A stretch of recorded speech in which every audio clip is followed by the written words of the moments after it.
How is it that a former disc jockey owns and runs one of the UK's great boutique bike brands?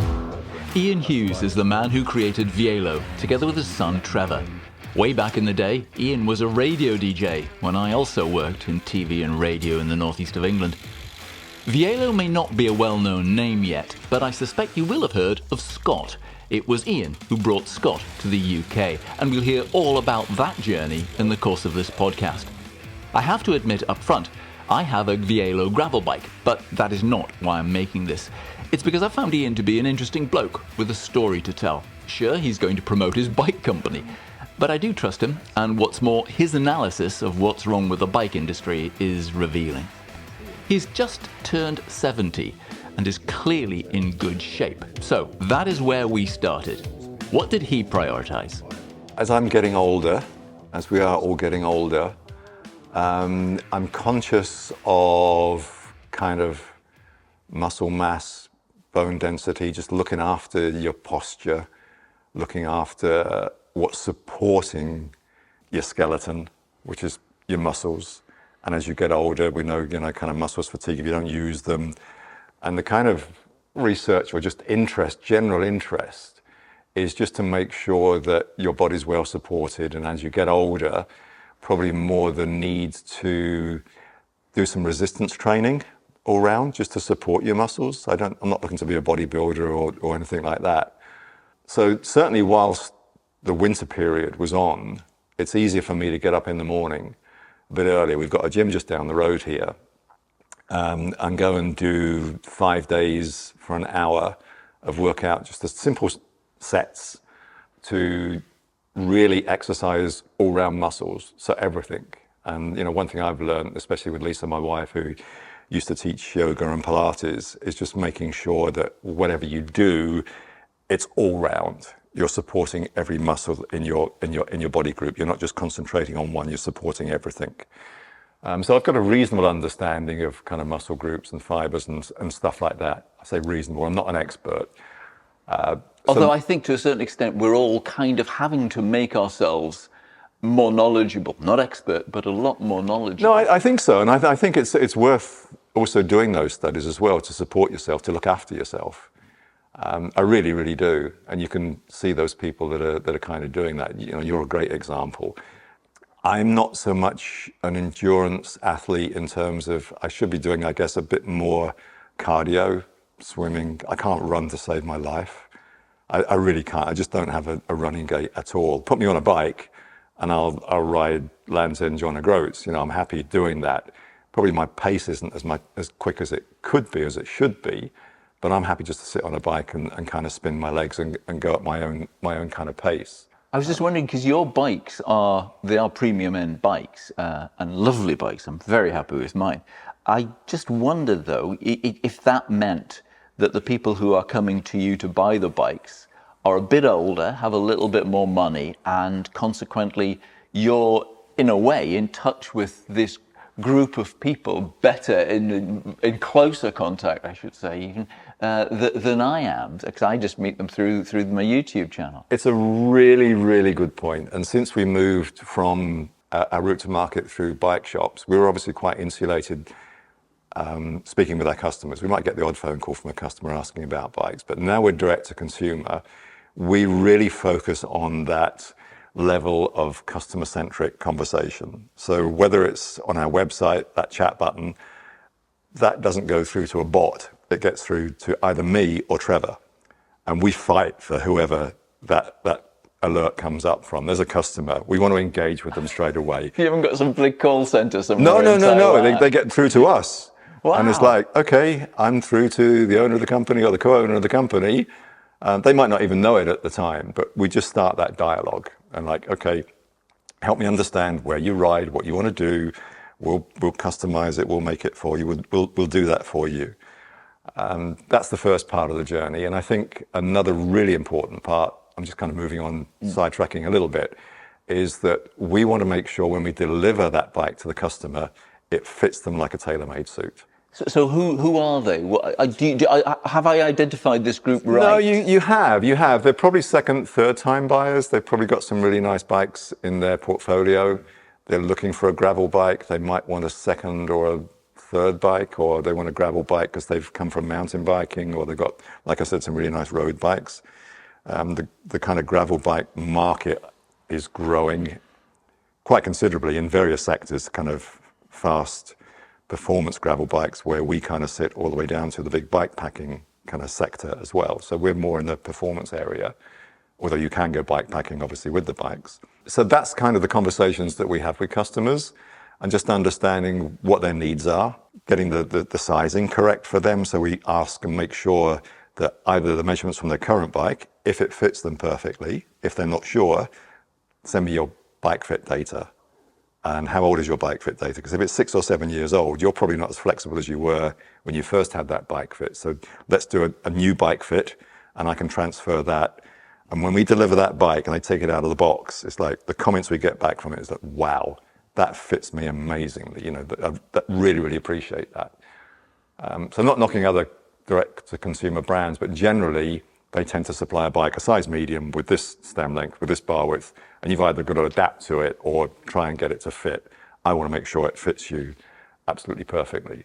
And are you finding that you have to, you've changed the design? I want to get I'm trying to get away from you advertising Vielo. No, for sure. Sorry, I did go for it. No. Okay, because that's what you normally talk about. But and I understand that. But it's more about the people. Are you noticing anything different about having bikes that are actually probably being pitched for enthusiastic people, but we're not kids? Yes, as well. I mean, even the colours. I mean, it's a very unusual sets of colourways you're doing, and people presumably want something a bit more distinctive. They kind of gravitate to it. It's difficult to have a conversation explaining what we do without kind of putting a marketing spin on it, or an advertising spin. Okay, that's fine. There is an element to that, because it's how we do things which are different. Yeah, okay. The colourway is different, the palette's different, the style of the bike is very slightly different, but so subtle. And some of those subtleties transfer through for the customer, especially the older customer that we're talking about here. And one of those conversations that we have regularly now is tyre width, tyre pressure, because we designed the gravel bike, the V+1, to carry up to 50 mil tyres. We kind of saw that back in 2017, 2018. Now a lot of tyre manufacturers, group set manufacturers, component suppliers are kind of going down that route and banging on that drum big style. Having that conversation with older discerning customers that are quite used to riding a narrower tyre, and we say to them, look, to be honest, on the gravel bike, you could be running a 50 mil tyre. Well, that's mountain bike. You know, what about the rolling resistance? What about... And it then takes quite a journey to talk through them why they should be running it, the testing that we've done with it back at the university as well. So we've got scientific data that can show what it's going to bring the customer, which is the most important thing. You know, you're going to ride at a lower tire pressure than you believe, a wider tire width than you believe. Is it going to make it more draggy? Is it rolling resistance? All those kind of things? No, forget it. Try it, ride it. And even to the point, we have customers come here, I'll set the bike up with 45 mil tires for you, you go out and ride it. I'll set it up with 50 mil tires, you go out and ride it, and you tell me what you think is the best. Oh my goodness, it's a no-brainer. I'm in 50 mil tires. It's amazing how you go through these changes, isn't it, really? Right, from 23 millimeters being fastest. Yeah. No, there's a lot of technology that's kind of coming. So I think to that point of helping customers, especially that second, third time discerning customer, older customer, we want you to be comfortable on the bike. We want you to ride it so you can go out and ride it as long as you want and be as comfortable as you want.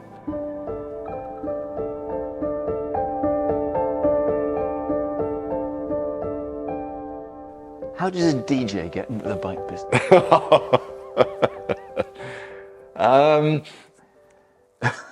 I think that might need a bit of explaining as well. Yeah, I've always kind of followed my passion. I mean, even before I was a DJ, my mum and dad said to me when I lived in Norfolk, my dad especially, you need a proper job when you leave school. And I was interested in mechanical stuff like that. So I ended up doing an apprenticeship, a City and Guilds apprenticeship, first of all at a Ford main dealer, and then transferred to BMC Jaguar. As a Jaguar factory trained mechanic, I did all my City and Guilds papers. So I was used to having tools and understanding mechanical stuff and the theory and that kind of thing. Cars were a lot simpler back then. And I was kind of DJing part-time in a pub, and I got more enjoyment out of doing that than I did fixing dirty cars and coming home smelling of grease and stuff like that. So my career went more towards DJing, moved to the Northeast, nightclubbing, from a sleepy little town in Kings Lynn up to the Northeast, and like, okay, this is interesting. And I thought, okay, if I'm going to do this job properly, I need to follow a career. And commercial radio was quite young then. Radio Tees was quite young. So I was trying to understand how you can get onto radio. You have to do a demo tape. And cut a long story short, I did 3 different demo tapes before Bob Hopton, bless him, picked me up, interviewed me, and said, okay, why do you think you should be doing the breakfast show? I said, there's no way I could do the breakfast show. I couldn't get up in the morning, not that kind of early. He laughed. He said, that's the most honest answer I've ever heard. I'm going to hire you straight away. So he put me on the night shift, earned my turns, understood how that happened, then went on to covering some holiday relief breakfast shows, ended up spending 10 years on commercial radio. And I learned a huge amount from that in terms of journalism, creating content, marketing, and communicating with people. I think that was the biggest thing that I can kind of take from that. The industry itself, I wasn't quite so sure of. In the meantime, I was windsurfing, doing a lot of windsurfing in the Northeast, getting in touch with the local distributor for windsurfing company. They had some events that were going on, windsurfing regattas out in the bay. And I said, well, how do people know what's going on out in the bay when you're watching triangle racing? And they said, well, we don't. It's kind of you just follow it and that's it. So I said, well, what if I put a PA system up on the beach, put a radio mic on me? I went out in a boat, went to the start line, up to the windward mark, and I did a commentary. Can you do that? Yeah, of course I can. So I did that. That kind of got me into a lot more of the distribution side of windsurfing, and I really, really enjoyed that. And then the company who were the distributor for Mistral surf sails back at the time, they saw mountain biking was becoming quite popular in the States in the mid-80s. They brought Marin mountain bikes in. I moved away from commercial radio onto being a rep for the clothing company for Mistral O'Neill, and then eventually for Marin mountain bikes. And I ended up doing 9 years introducing Marin mountain bikes, first of all to windsurfing shops to start with, and then to independent bike dealers. And that's how my business grew into the bicycle trade. And I earned my turns doing that, listening to bicycle dealers, sales and marketing, brand building. So that's how, wherever I've followed my career, I've kind of taken bits from that and moved on from there. So that's the... So you learned the talking on the radio, you learned the listening as a rep. Yes, yes. I'm being very reductive here. I get that. And that came together when you, not started Scott, but you brought Scott to Europe, was it? I did, yes. I mean, during my time at ATB Sales with Marin, I learned an awful lot. And I was an independent sales rep, commission only. So I knew at some stage that wasn't going to last forever.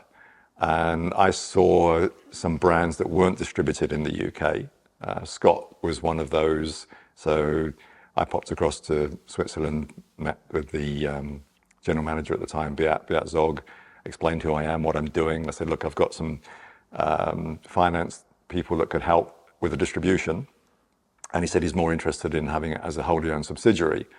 So I came back to the Northeast and looked at different areas, County Durham, Newcastle, Northumberland, where we were going to establish the business. So Northumberland gave us some opportunities of startup funds, etc. Yes, this was a time for a lot for inward investment. It was, 94, 95. Kind of yeah. So I went back to Beat with a business plan and said, look, I think Northumberland is the one. We've got some opportunities here. So within 3 months, we got a unit in Cramlington. I got my plastic patio table and chairs in the office, plugged in the phone line. Okay, here we go. But that must have been the first of the really big steps, because previously you're working for someone really. Okay, you were independent. Yes. But you could have. There was no. You had no there's skin no backup. in the game. No, there was no skin in the game at all. It was like, okay, this is a big leap of faith. Yeah. How do I manage people? I knew how to sell. I knew how to market. I knew how to communicate with people. I just needed to adjust some of those skills in terms of turning that into managing staff and finding the right type of staff and building that up.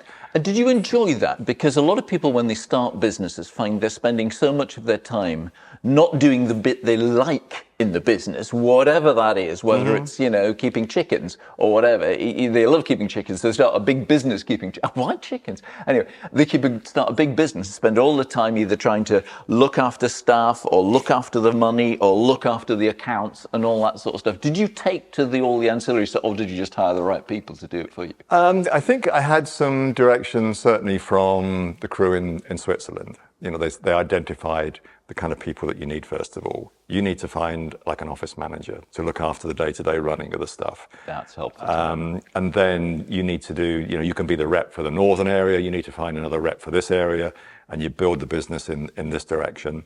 And I had to provide, over 15 years, a full P&L to the group that was submitted to them. Profit and loss account? A full business account. Right. Over all of the product range, and it's like, whoa, okay, this is interesting. So I needed some help doing that. And I always love a challenge. And I knew the Scott brand at the time, kind of where it was in terms of brand position in the UK. And you had probably Specialized, Trek, Muddy Fox to a degree was still up there, and some others that were kind of doing a really, really good job. And the Scott brand was, I called it way, way below the Plimsoll line. It was, okay, quite off the radar. It had very, very mixed reception amongst consumers and amongst dealers. So my challenge was to build that brand up. And the guys at Scott gave me the freedom to be creative, to help build that position up, because they saw my background, what we did with Marin. They saw it in me. Beat certainly saw it in me. So I love that challenge. That was like, okay, how can we bring this up? I know I'm not going to compete head on with Specialized and Trek because they've got a slightly different business model. But if I can get it up to position 3 within 3 or 4 years or 5 years, that's my goal. And I made a lot of mistakes, and I was allowed to make some mistakes, and you learn from them, and you build on that, and you build on that, and you build on that. Did you succeed? I think I did. I think we probably got up to about 3rd position when I left in 2000. Where are we? This is where my brain starts retracting. But tell me about it. Yeah. But you're happy with where you took it to, and I'm just wondering how different the bike market. What have you noticed as a big difference in the bike industry over that time? I suppose Canyon's come in with a direct to sale. Well, I mean, you're right. The whole kind of direct to consumer model, Canyon shook that up, big style. They came in and they changed the game quite considerably, and they went through a number of painful hoops to get to the position where they are. So that was a game changer. And now you've just got everybody competing against one. I'd say everybody. It's in that tier 1, tier 2 sector. They're all trying to fight for space. They're all trying to fight for that floor space, make themselves different. And I'll be perfectly honest, Amit, this is the thing that really annoys me a lot, and I'm being polite here. There is so much marketing BS that goes on in the industry. Give me an example. Maybe if it's impolite to say the name of a brand. No, I'm not going to pick on brands, but I think, I've certainly noticed a lot of BS in terms of product that's just totally unnecessary. What does it mean to me as a customer? What does it mean to me as a rider? What does this acronym mean to me as a customer? It's marketing bullshit. It really, really is. And don't get me wrong, there are some really, really great marketing companies who build bikes. I kind of leave it in that zone.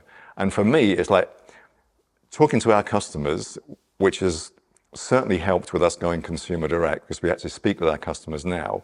We can have an honest and open conversation with them. And they'll come back and say, wow, it's so nice to hear some open and honest conversation without any marketing bullshit. And I'm thinking, okay, yeah, let's have a look at that. So you kind of look on some of the, I'm kind of going off on one here a little bit, but I'm enjoying it. It's kind of, it does boil my pee to a certain degree. that so-called industry experts that have come on, again, I've got to be careful how I say it on YouTube channel because we're on YouTube, but this is an honest conversation. But there's so many YouTubers that come on that call themselves an industry expert or trying to create content that are putting stuff out there. And you look at it and I'm screaming at the screen saying, that is so right. What you're saying is not correct. And you see the number of viewers that they're actually collecting and all the comments. And you understand where cycling fans get their information from and that misinformation from. And it's like, dude, I'd love to be able to provide something that's honest, that you really get. Here's the reason why we do stuff. If it's not for you, that's perfectly okay. I'm not going to ram it down your throat, but here's the reason why we do stuff. And I just love to see a lot more honest marketing rather than marketing BS that goes on out there. I'm going to praise you here because I was very impressed at the fact that you started your own YouTube where you were doing the story of Vielo, but also you were saying, if anybody wants to ask me a question, I'll answer it honestly. And I know you well enough to know that you will. So I think that's a good thing. And I also, one of the things that really appealed to me about your brand is that you are not going to do a new model next year, then discount the one you've had for this year, of which you've got a shit ton left because they didn't sell.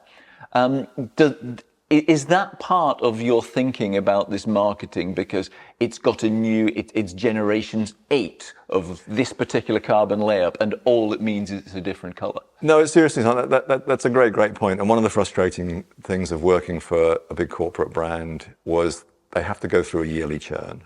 They have to do it. They've got to create a new model year every single year. Why?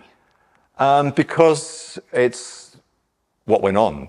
It's like, okay, you've got Eurobike, you've got to get everything presented, and then you're into the next model year. And kind of going through the timeline, by the time, let's say, tier 1, tier 2 brands delivered their new model, these are the specialized treks into the market, it was probably maybe January, February, March at the earliest. Then you've got the selling period through till spring and summer. And then by July, August, you're ready to launch the next model year. And there's news that's coming out to the trade. Yeah.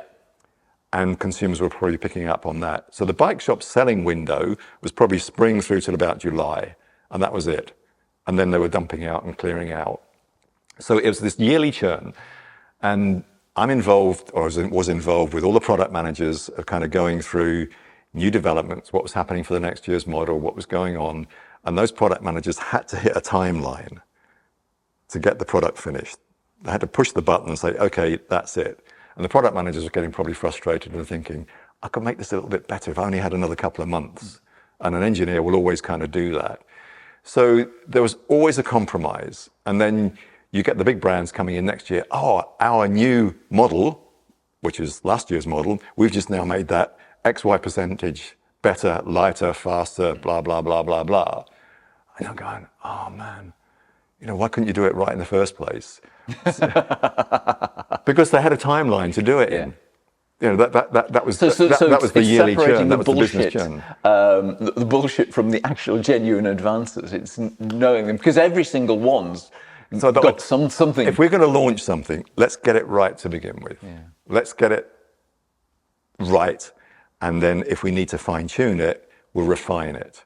And that's what we kind of do. It's a bit like, I suppose you could say, a 5-star Michelin chef who has their set dishes out on the menu. And in the meantime, they've got some other ideas that they're constantly refining before they actually bring it out onto the menu. And that's what's going on in our background. We're just constantly refining tiny little bits and pieces, some very, very subtle bits. We know there will be a point where one of our bikes, maybe the R+1, we could be looking at that and saying, okay, we've learned a lot from that. Your road bike. The road bike, we could make some adjustments with that. Bit of a color fresh from time to time, we can do that. And then obviously group set manufacturers are coming in with new components that might need a bit more refinement as well. But to do a yearly model year churn, no. It's got to be right to begin with. We've skipped on to Vielo, and I'm not sure of the transition between the two. So let's talk about the junction between Scott and then starting your own brand. I always say that the two best things I did professionally, one was joining the BBC and the second one was leaving the BBC. And I'm just wondering whether there was something of Scott in that for you, that you kind of like, that was your way into it. And also it was a great move to come out of it when you did. Yeah, I think it kind of got to a time where it was fighting for space in bike shops. It was becoming literally just that fight. You know, how much more volume could you get? And I went to my boss and said to him, look, I could increase our turnover and sales units quite considerably by making one phone call, going into a really, really big outlet. But we would probably lose control of the brand. And he said, don't lose control of the brand. You've got to fight for the space that you're in. And that's really, really important. I thought, okay, that's fine. So I kept on running down that route. But in the meantime, our competitors were really pushing harder and harder and harder. And it was like, ooh, there's only one way this is going to go. And I'm not sure if I want to continue running down that journey of becoming corporate numbers, margin, stuff like that. And at the time, I saw a space for the premium end sector of the market, certainly the road market. It wasn't very well catered for. There were a couple of brands that were doing quite well, but when you consider all those customers, first, second, third time customers that were buying really, really nice bikes, they didn't necessarily want to buy into a corporate brand. They wanted something a bit special. And I didn't see too many of those special brands in the UK market, but I did identify some in Europe. So I thought, go big or go home, be brave. I love a challenge. Let's come out of that corporate world and let's have a look and identify some of those premium brands that we could distribute and build. So that's what we did. I moved away from the corporate world into our own world of distributing a high-end German bike brand. There was a year gap I took off. I mentioned to Trevor, my son, who was working for Anything Anywhere at the time. He finished university. Trevor worked for us at Scott at different events. I said, look, I'm thinking about setting up my own independent distribution company. I'd love you to join us. There's not a pressure to do it, but if you want to. So that's kind of where that started.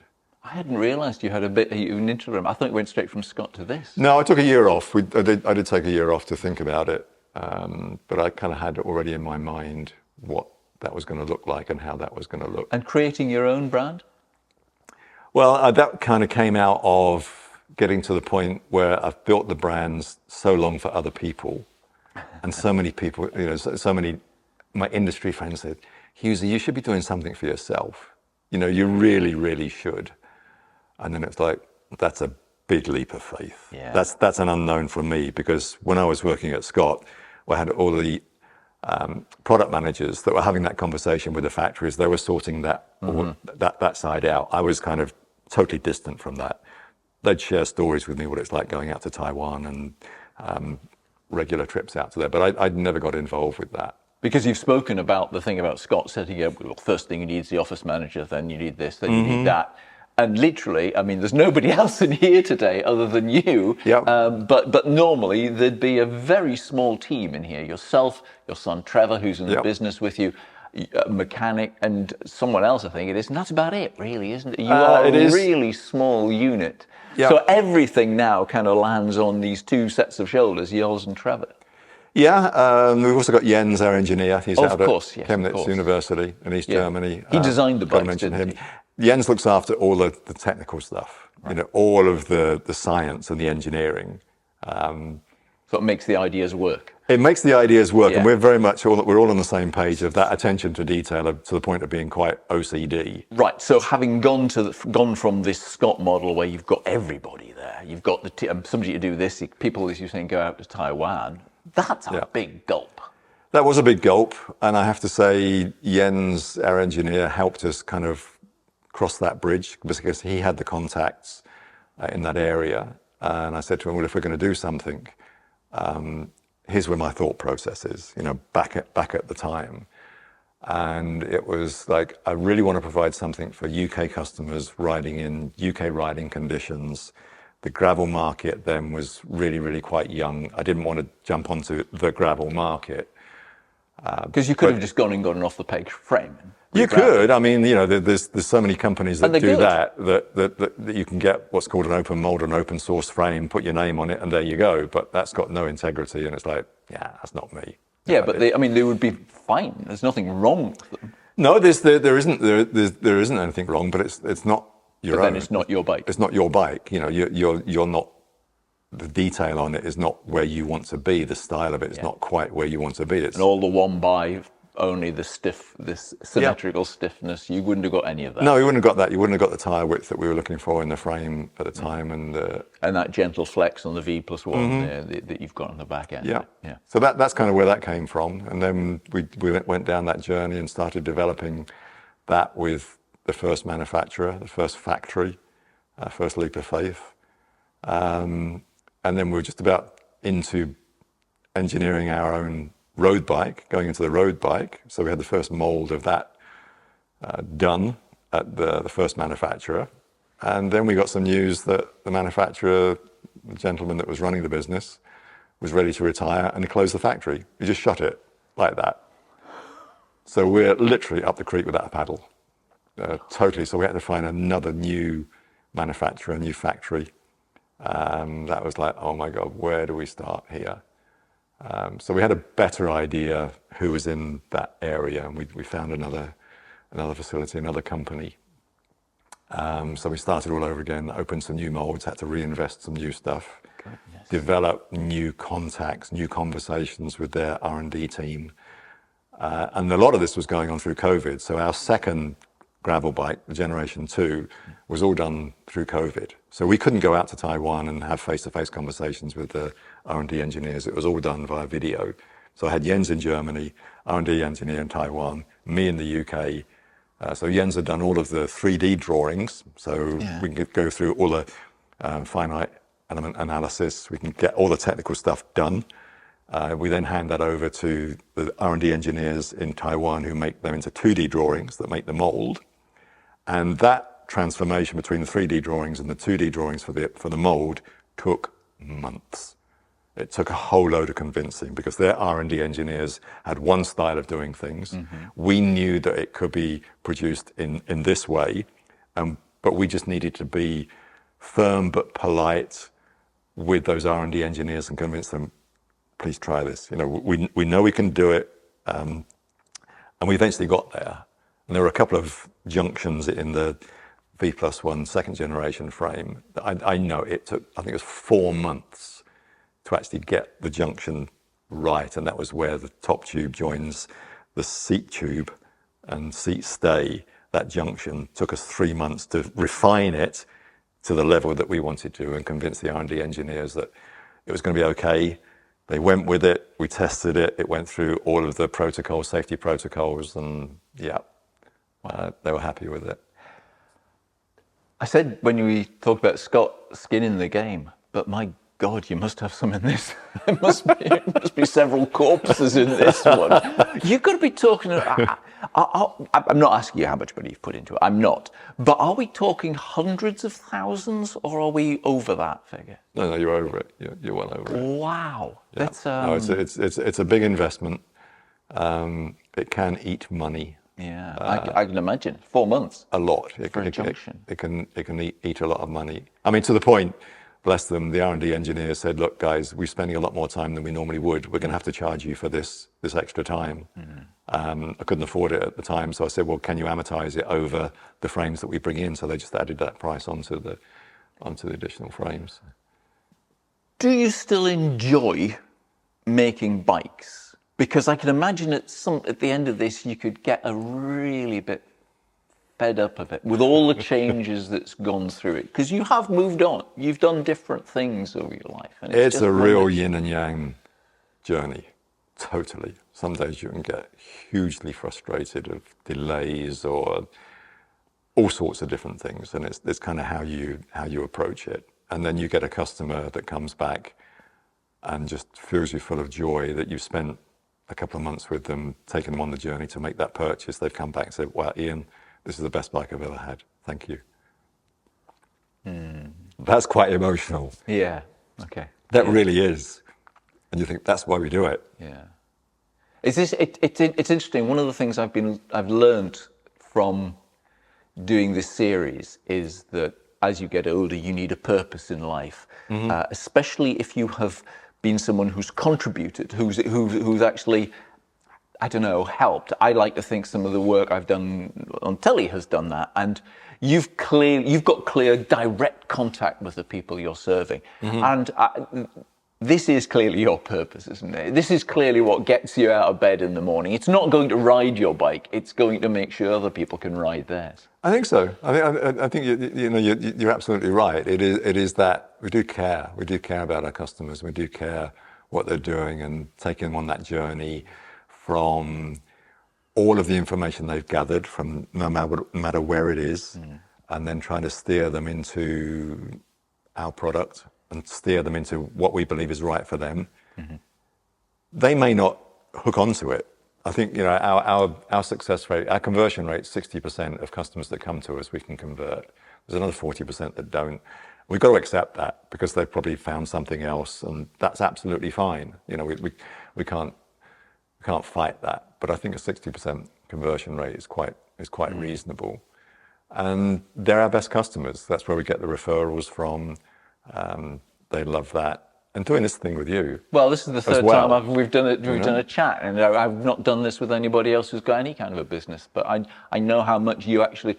This is going to sound like bullshit, but I know how much you do believe in this. But one last thing is, do you still have time to ride your bike?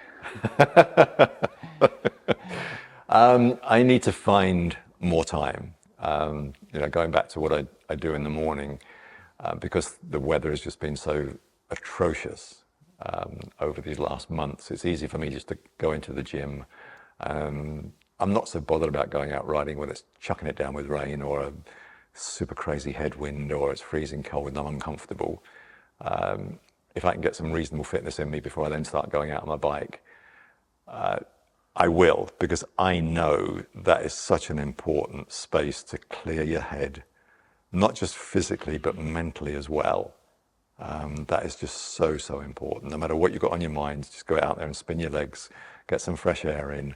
And you know it as well. Get your next ideas. People are watching it as well. You do get your next ideas, and you can process stuff and think stuff. And again, when I was working at Scott, every lunch hour, I go out for a bike ride. Every single lunch hour, I made a point of that. And that just cleared my head totally, completely did. Other reasons were when we went out to distributors meetings back at Scott, we always went out with a ride with the crew. And if you were at the back of the pack, you got the piss ripped out of you constantly. Oh, Ian, you're not riding your bike enough. What are you doing? And this like that. Okay, so you had to be at a reasonable level when you went out for a ride with them in the Swiss Alps. I was like, okay, you need to put some training in before you go out there. Vielo holiday. Get all your folks out and do a Vielo. That's the goal. I'd love to do a customer trip. We'll put together one in Scotland for all your V+1s. Let's do that. All right. Okay. Thank you. Pleasure, mate. We've not done anything about that yet, but who knows what might happen. I have a few ideas I've yet to share with Ian. Now, that was quite different to other podcasts in this series, so I hope you found it interesting. If you did, perhaps you'll consider buying me a coffee. The price of a cortado will help keep this show on the road, and it will go towards the hosting costs and other fees. Links are in the show notes, video description, and at alwaysanotheradventure.com. I'm Simon Willis. Thanks for listening. Bye.